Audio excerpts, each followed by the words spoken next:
ini akan menggambarkan tentang siapa pembela HAM dan perempuan pembela HAM, siapa yang dibela, dengan cara apa melakukan pembelaan, prinsip-prinsip apa yang diterapkan, apa peran penting pembela HAM untuk Indonesia, dan tantangan apa yang dihadapi sehingga butuh dilindungi, serta perangkat apa yang dapat melindungi mereka.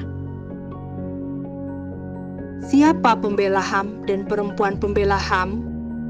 Menurut Komnas HAM, pembela HAM adalah individu, kelompok, atau organisasi yang berperan dalam upaya penghormatan, pelindungan, dan pemenuhan HAM. Dalam deklarasi pembela HAM juga menyatakan bahwa setiap orang mempunyai hak secara sendiri-sendiri maupun bersama-sama dengan yang lain untuk memajukan dan memperjuangkan perlindungan dan pemenuhan hak asasi manusia dan kebebasan dasar di tingkat nasional dan internasional. Secara khusus, Komnas Perempuan mendefinisikan perempuan pembela HAM adalah perempuan yang membela HAM perempuan dan HAM pada umumnya. Dan setiap orang baik perempuan, laki-laki, dan atau jenis kelamin lainnya yang berjuang untuk penegakan dan pemenuhan hak asasi khususnya hak asasi perempuan. Upaya pembelaan ini dapat dilakukan baik secara sendiri-sendiri maupun bersama-sama atau berkelompok.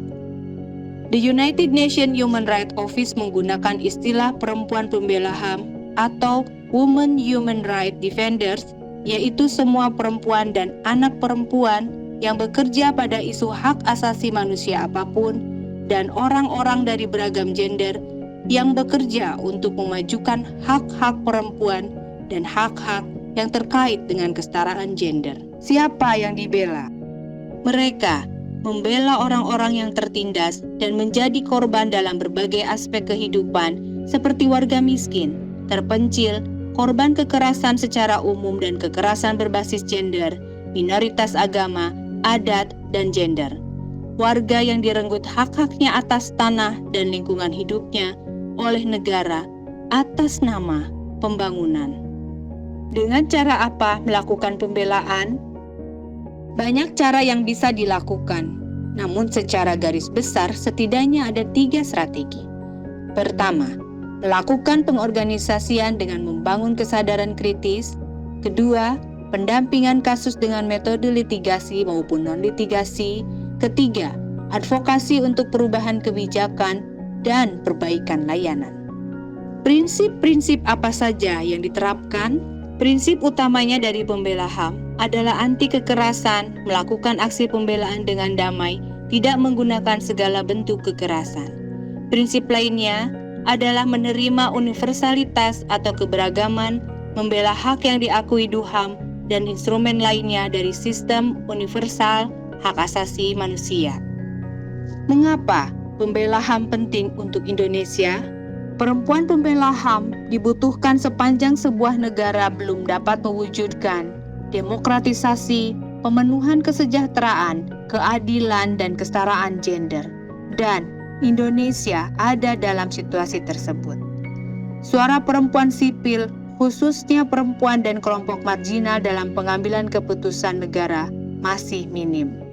Isu-isu kemanusiaan, khususnya isu kekerasan terhadap perempuan dan kelompok marginal, mengalami eskalasi dalam kehidupan sosial, budaya, politik, dan ekonomi.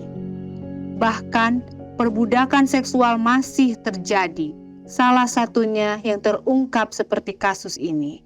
Dan masih banyak kasus-kasus seberat ini. Hasmi sejak tahun 2003 telah diculik, saat itu usianya 13 tahun. Ia disekap selama 15 tahun di sebuah gua yang tidak jauh dari rumahnya. Akhirnya, ditemukan pada hari Minggu 5 Agustus 2018. Selama disekap, korban diperkosa dan hamil 6 kali. Setiap bayi yang lahir dibunuh.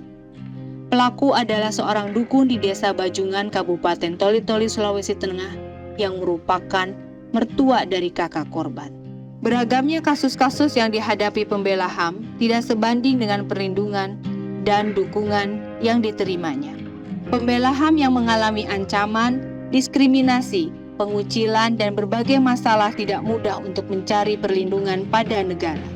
Dia harus melindungi dirinya sendiri atau mencari bantuan dari masyarakat yang menaruh kepedulian padanya.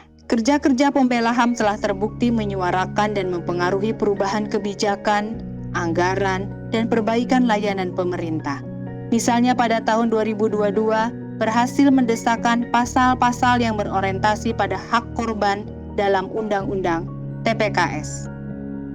Tantangan apa yang dihadapi sehingga perempuan pembela HAM butuh dilindungi? Tantangan, ancaman, dan serangan dialami oleh pembela HAM secara umum, misalnya intimidasi, dijerat hukum oleh pelaku atau aparat, bahkan dibunuh.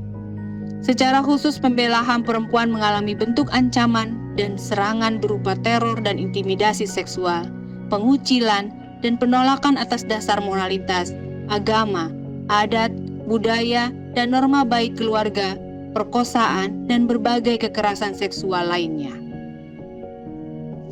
Secara khusus, pembela HAM perempuan mengalami bentuk ancaman dan serangan berupa teror dan intimidasi seksual, pengucilan, dan penolakan atas dasar moralitas, agama, adat, budaya, dan norma baik keluarga, perkosaan, dan berbagai kekerasan seksual lainnya. Pelaku ancaman dan serangan terhadap pembela HAM perempuan berasal dari kelompok beragam, mulai dari keluarga sendiri, aparat negara, pelaku pelanggaran HAM, preman, komunitas profesi, warga masyarakat, dan sesama aktivis. Apa jaminan hukum perlindungan bagi pembela HAM? Pertama, Kovenan Hak Sipil dan Politik. Kedua, Kovenan Hak Ekosob. Ketiga, Konvensi menentang diskriminasi terhadap perempuan. Keempat, Konvensi menentang penyiksaan. 5. Konvensi menentang diskriminasi rasial. Keenam, Konvensi perlindungan hak buruh migran dan keluarganya. 7. Konvensi hak penyandang disabilitas. 8. Konvensi hak anak. 9. Undang-Undang Tindak Pidana Kekerasan Seksual.